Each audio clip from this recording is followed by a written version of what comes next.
ஸ்ரீமதே ராமானுஜாய நமஹ. ஸ்ரீமத் அழகியசிங்கர் திருவடிகள் சரணம் சரணம். கல்யாண் ஜுவல்லர்ஸின் பாக்யம் தொலைக்காட்சி நேயர்களுக்கு அடியேம்பை சிரம் தாழ்ந்த நமஸ்காரங்கள். ஆனந்த ராகமாய் ஓர் ஆன்மீக பயணம். நீங்கள் பார்த்து கொண்டிருப்பது உங்கள் பாக்யம் சேனல். வழங்குவோர் அன்புடன் கல்யாண் ஜுவல்லர்ஸ். இது உங்கள் பாக்யம், எங்கள் பாக்கியம். 108 திவதேசங்கள் வரிசையிலே 48வது திவதேசமாக விளங்கக்கூடியது திருப்பாடகம் என்று சொல்லக்கூடிய அற்புதமான திவதேசம். திருமங்கை ஆழ்வார், திருமழிசை ஆழ்வார், பேயாழ்வார், பூதத்தாழ்வார் பாடி துதித்த திருத்தலம். 25 அடி உயரத்திலே கிருஷ்ண பகவான் அமர்ந்திருக்கக்கூடிய திருத்தலம். பாண்டவ பூதனாக எம்பெருமான் காட்சி தரக்கூடிய திருத்தலம் என்று பல்வேறு பெருமைகளை பெற்றதுதான் இந்த பாண்டவ தூத பெருமான் காட்சி தரக்கூடிய திருத்தலம்.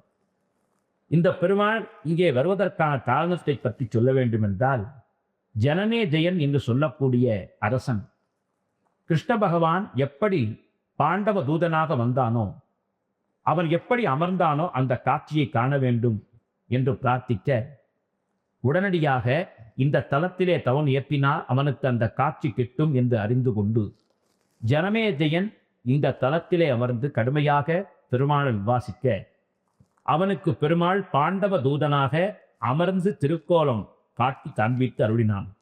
எனவே அத்துணை சிறப்பு மிகுந்த தலமாக இந்த திருத்தலம் திகழ்கிறது. இந்த திருத்தலத்திற்கான காரணத்தை பற்றி இந்த கேத்திர மகாத்மியம் என்ன சொல்லுகிறது என்று பார்க்கும் பொழுது, விசேஷமாக பகவான் பாண்டவர்களுக்காக தூதாண்மை செய்தார்.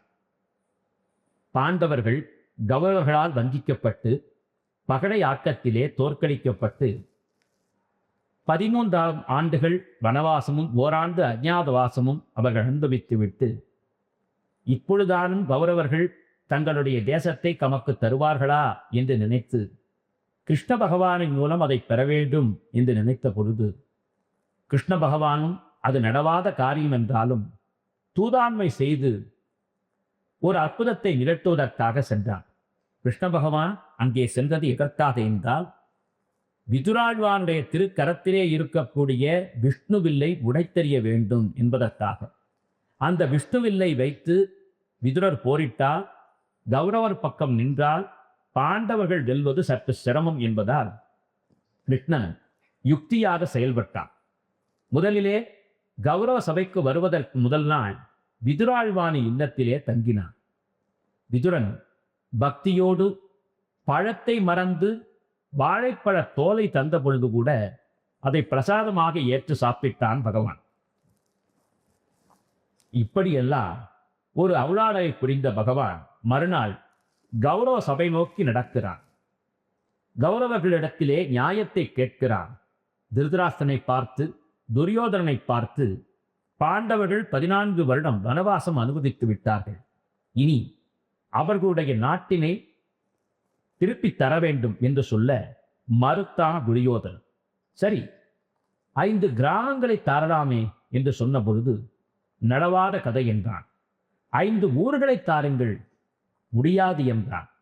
அப்படியானால் அவர்கள் வசிக்க 5 வீட்டையாவது கொடு என்று தர்மத்தின் பேரில் கேட்டான் சத்திய சுரூபனான பகவான். ஊசி முனை இடம் கூட தர முடியாது என்று சொன்ன துரியோதனன் கிருஷ்ணனை கபடத்தோடு வஞ்சித்து தான் ஏற்கனவே செயல்படுத்தி வைத்திருந்த திட்டத்திற்கேற்ப அவரை நிலவரை போட்டிருந்த ஆசனத்திலே மேலே அமர வைத்து பாதாளத்திலே தள்ளி அழிக்க வேண்டும் என்று நினைத்தான். சர்வலோகாதிபதியான பகவானை இவனை போன்றவர்கள் வீழ்த்த வேண்டும் என்று நினைத்தார். வெட்டில் பூச்சி நெருப்பில் விழுவதைப் போல்தானே. துரியோதனன் கோட்ட திட்டப்படி பகவானும் நாடகம் ஆடினார். நிலவரையில் வீழ்வதைப் போல் நடித்து அங்கிருந்த மன்னர்களை அழித்து விஸ்வரூபம் எடுத்து நின்று கூறுவது கண்ணன், கூறு கூறாக வீழ்வீர், தர்மத்தை சொன்னோம் ஹிதமாகச் சொன்னோம் கேட்காத படியினாலே துரியோதனாதிகளே நீங்கள் வீழ்வது உறுதி என்று சொல்லி சிம்ம கர்ஜனை செய்து புறப்பட்டான் பகவான். அப்படி பாண்டவ தூதனாகச் சென்ற பெருமாள் இங்கே அமர்ந்த திருக்கோலத்திலே ஜனமேஜயனுக்கு காட்சி தந்தான். எனவே கிருஷ்ணனுக்குரிய தலம் என்பதால் ரோகிணி நட்சத்திரத்திலே வந்து துதிப்பவர்கள் ரிஷப ராசியைச் சேர்ந்தவர்கள் இந்த பாண்டவ தூதனை பிரார்த்தனை செய்தால் அவர்களுடைய பிரார்த்தனை வெல்லும். யாரேனும் சூழ்ச்சியாக நம்மை வெல்ல வேண்டும் என்று நினைத்தால் இந்த பாண்டவ தூத பெருமாளை பிரார்த்தனை செய்தால் அந்த சூழ்ச்சி அவர்களையே வீழ்த்தி நம்மை வெல்ல வைத்துவிடும். தவறான பாதையில் நம்மை யாரேனும் வழிநடத்த முயன்றால் அதை நாம் உணர்ந்தால் பாண்டவ தூதனான கிருஷ்ணனை ஸ்மரித்தால் அதிலிருந்து நாம் விடுபட்டு நல்ல வழியிலே செல்ல முடியும் என்று அற்புதமாக சொல்லி இருக்கிறார்கள் ஆழ்வாராகும். இதுவும் திருக்காஞ்சிபுரத்தில்தான் இருக்கிறது. எனவே காஞ்சி எம்பெருமானை பாண்டவ தூதனை இந்த கேத்திரத்திலே வந்து நாம் தரிசித்தோமேயானால் நமது இல்லமே கோவிலாக மிளரும்.